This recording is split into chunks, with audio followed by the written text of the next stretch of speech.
is often called the vegan teacher's daughter. She thinks walking your dog is animal abuse, has been on the news for calling horses slaves, and believes it's okay fighting butchers, service workers, and even children at their birthday party. The government has banned her from living in her hometown, and her first viral video will start to show you why. The event scene behind her is the Million Paws Walk, where families meet to walk their dogs together and help raise funds for animals in need. Well, Vegan Booty called the event the most violent thing that you could ever participate in, protesting that every animal should be treated the way that dogs are. Why would you love one but pay for the suffering and abuse of other animals? Pigs are in fact more intelligent than dogs. Hypocritically, however, Vegan Booty owned a dog herself, which Yeah, but if that's your movement, why do you go to a dog walking convention and not a fucking like cattle slaughtering convention?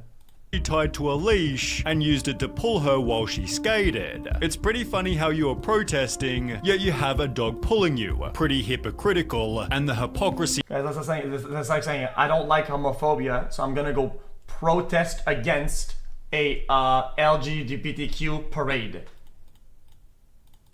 He didn't stop there, because Vegan Booty then showed up at a charity football match, disrupting 35,000 spectators because she thought her cause was way more important. It's a great one. In a satisfying turn of events, she was fined $1,800 for the stunt, yet this wasn't too expensive for the exposure it provided.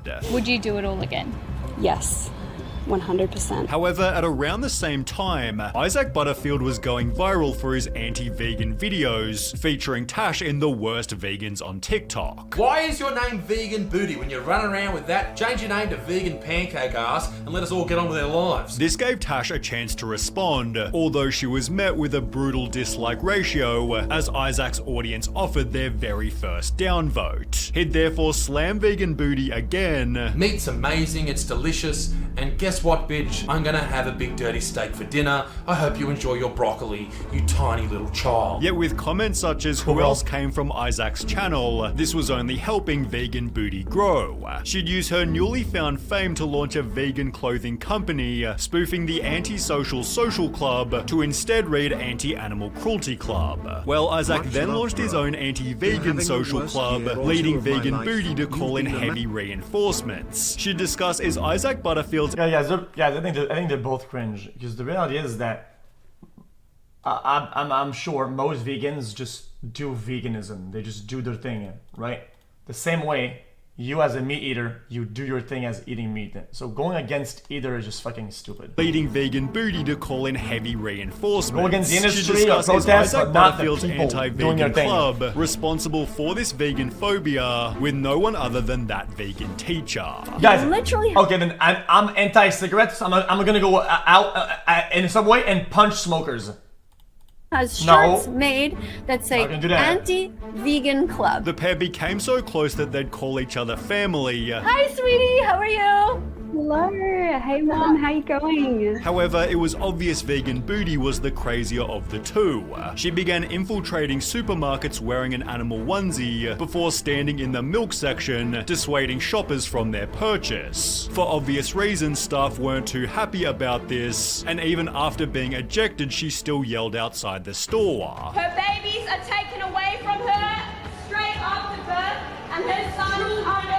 As a result, Tash was permanently banned from Australia's two main supermarkets, yet this didn't stop her protests, as Vegan Booty would only get worse. She'd shop at McDonald's in a much more detailed costume, being kicked out not by staff but instead this time police. Hilariously, this guy began his own protest, countering her with a legendary sign. In Vegan Booty's next stunt, she walked into KFC and poured orange paint everywhere while blasting dying animal noises for over 15 minutes. Not gonna lie, but you're incredibly selfish to the people that work at that place. All they're trying to do is do their job. I feel so sorry for the workers, while even other vegans called Vegan Booty out. Yo, she's lucky that she picks a McDonald's where, like, I'm sure the owner isn't there and it's just like managers and employees that are like minimum wage and they don't give a fuck about this shit and they're like, okay, this person's doing this. But you go to some place where the owner is there, whatever, you'd fucking knock the fuck out there. Veganism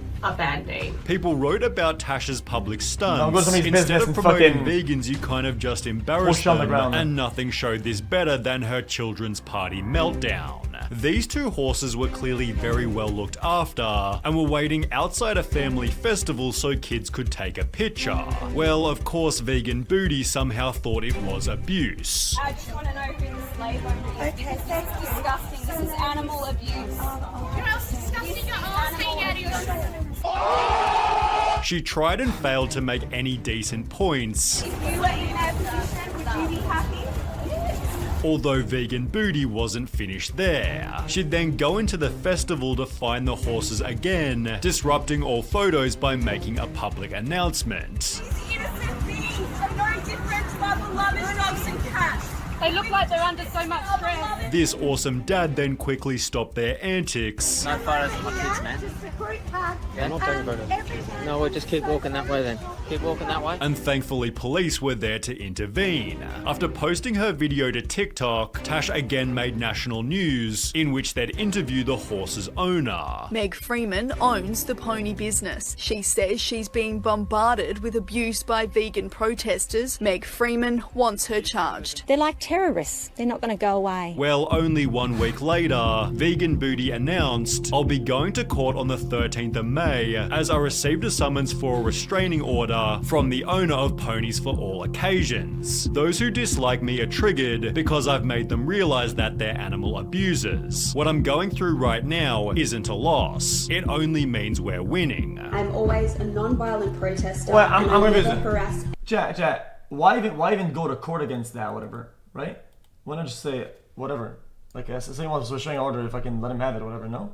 Anyone. I don't even think the vegan teacher is this crazy. This girl is making vegan teacher seem like an angel. At least the vegan teacher didn't have her own number plates, as this made Vegan Booty foolishly recognizable. Meat and cheese smeared across her family's car. Vegan activist Tash Peterson says this cruel joke crosses the line. People recognized her car, then threw meat bones on her driveway, yet trolls weren't the only people who showed up at her house. I've woken up once again to the police knocking at my door. So I've been issued with another barring notice. Controversial vegan activist is banned from every pub in her state after becoming notorious for wild stunts where she screams at innocent families. Anything that sells alcohol, I'm not allowed into. A penalty of $10,000 applies if I break this barring notice. The ban had come after another disgusting protest. You see that is 30,000 shots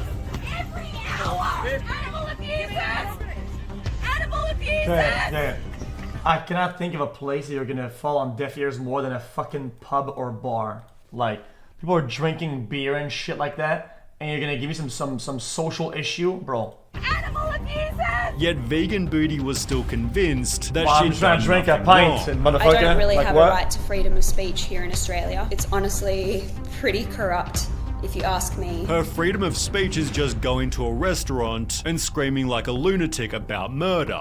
There is a difference between speech and screaming. Your freedom of speech, our freedom to eat meat.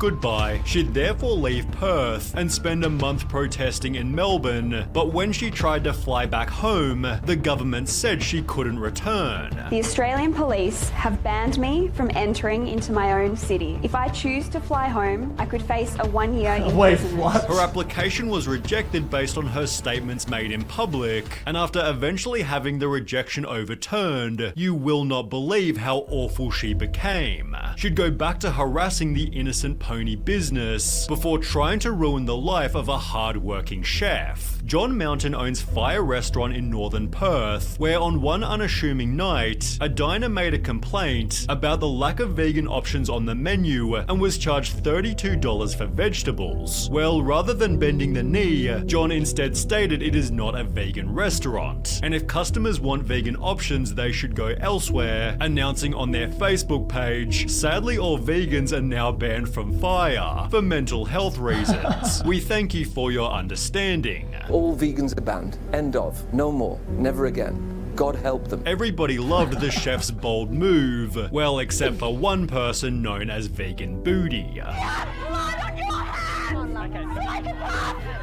You have blood on your hands! If you're not vegan, you're an animal abuser! She showed up at the restaurant not just once but twice, blasting dying animal noises even after being ejected. Having disrupted his business multiple times, the chef understandably lost it, yet still took responsibility for the damage Tash had done. And I'm sorry to say, Layla, I lost my cool, and I lost my cool because now it's really disrupting my business. And I could see the look on my customers' faces, my staff, they were all a little scared and a bit nervous, and I stormed out. Sadly for Vegan Booty, however, her activism exploded the restaurant's popularity. So far as my business is concerned, I've trebled my income. I'm now, in her words, having to murder more animals because of their actions. Unfortunately, there was a bit of a trade-off. I lost my partner because of this. I thought I was going to marry this woman, and she just couldn't handle the amount of attention. She's a very private person. Yet this wasn't the only marriage that Tash's TikToks ruined. Her next target was, get this, the Bicton Veterinary Clinic, a business literally designed to help unwell animals, and Vegan Booty lost it over budgies out the front. You're the type of vets that eat your own patients, are you? Yeah, I do eat meat, but I don't eat dogs and I don't eat cats and I don't appreciate you pushing your agenda on my personal. I don't appreciate you enslaving animals. I have a dog in a cage out the back at the moment receiving treatment. Am I enslaving it? Although it seems for the first time ever, Vegan Booty is actually facing consequences. Defamation action against Miss Tash Peterson, 17,700 raised. Whoa, the vet was announcing, we are launching a civil action in the Supreme Court of Western Australia, which has conveniently been running over the last 2 months. The trial has revealed that Vegan Booty hasn't only falsified her taxable income, but she's also been able to ruin another marriage. This might explain why Fire is also suing Tash. This is going to teach her a lesson. If she's fined that amount of money, she's going to think twice. And while she's always stated, I actually measure my own success by the amount of haters and criticism that I have. It seems penalty after penalty is finally taking its toll. Her public nuisance stunts are becoming far less frequent, as most of her content now focuses on street interviews. Do you have a moral justification for animal abuse? Yummy. Vegan Booty will likely never change, but maybe she's reached a decent middle ground that's respectful not just to animals, but people's lives as well. Jesus. That's respectful. I find it to pretty... xQc. TikTok stats are always impressive to me. Always impressive. Like, when it comes to views, likes, and then followers, the ratios are never like consistent with one channel to another. Like, nearly 6 million likes and 60k followers is fucking insane.